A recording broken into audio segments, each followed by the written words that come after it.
I sleep when the winds blow. Time management. Years ago, a farmer owned land along the Atlantic Sea coast. He constantly advertised for hired hands. Most people were reluctant to work on farms along the Atlantic. They dreaded the awful storms that raged across the Atlantic, wreaking havoc on the buildings and crops. As the farmer interviewed applicants for the job, he received a steady stream of refusals. Finally, a short, thin man, well past middle age, approached the farmer. "Are you a good farm hand?" The farmer asked him. "Well, I can sleep when the wind blows," answered the little man. Although puzzled by this answer, the farmer, desperate for help, hired him. The little man worked well around the farm, busy from dawn to dusk, and the farmer felt satisfied with the man's work. Then, one night, the wind howled loudly in from offshore. Jumping out of bed, the farmer grabbed a lantern and rushed next door to the hired hand's sleeping quarters. He shook the little man and yelled, "Get up! A storm is coming! Tie things down before they blow away!" The little man rolled over in bed and said firmly, "No, sir, I told you, I can sleep when the wind blows." Enraged by the response, the farmer was tempted to fire him on the spot. Instead, he hurried outside to prepare for the storm. To his amazement, he discovered that all the haystacks had been covered with tarpaulins. The cows were in the barn, the chickens were in the coops, and the doors were barred. The shutters were tightly secured. Everything was tied down. Nothing could blow away. The farmer then understood what his hired hand meant, so he returned to his bed to sleep while the wind blew. There are several occasions when winds blow in our lives too. The most common to all of us is the examination time. Imagine yourself a day before your exam. What is your state of mind? How do you generally feel? Are the haystacks covered with tarpaulins? Are the cows in the barn, the chickens in the coops, and the doors barred? Are the shutters tightly secured? Is everything tied down? Converse with your classmates and enlist what this refers to in the context of discussion. On the other hand, if you are urgently looking for answers, getting stuff photocopied, have incomplete notebooks or assignments, struggling to understand concepts, stressed because you're not able to retain answers, being nagged or yelled at, you definitely cannot sleep while the wind blows. Let's analyze why we land up in such panic situations where we need to take urgent actions and work under a lot of stress. For this, it is important to understand the difference between important and urgent. Urgent versus important.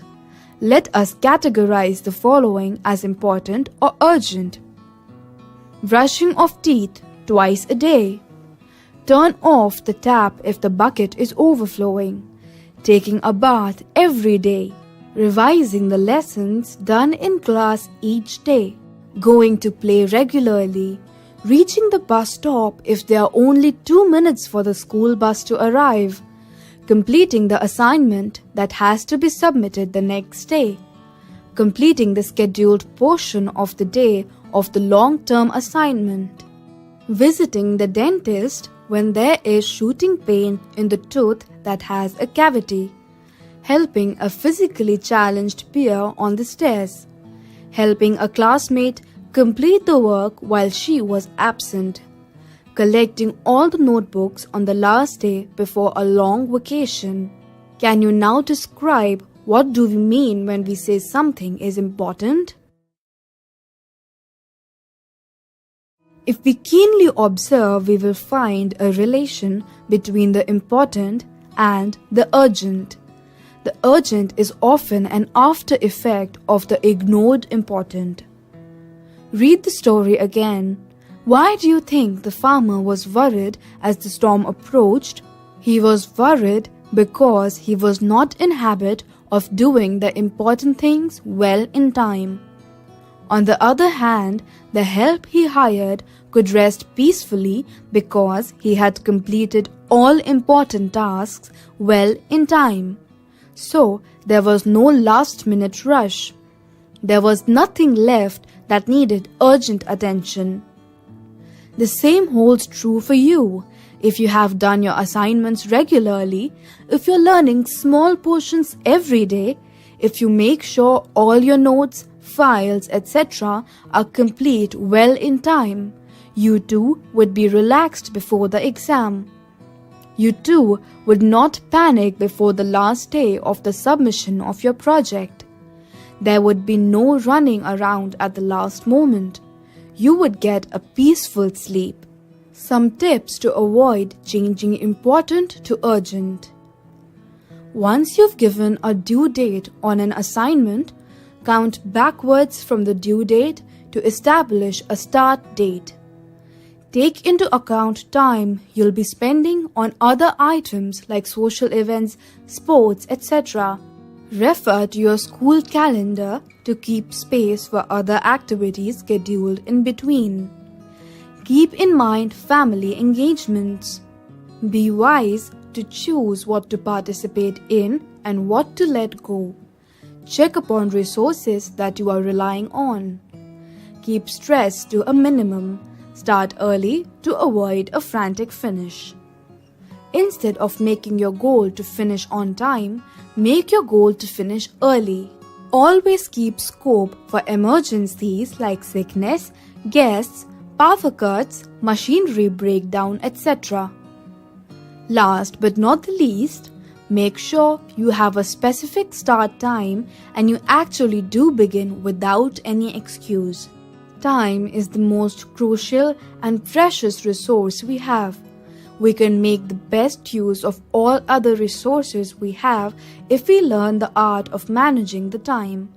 The sooner it becomes a part of our personality, the better it is. You have time only as long as you are alive. What would you do of any other resource if you had no more time to be?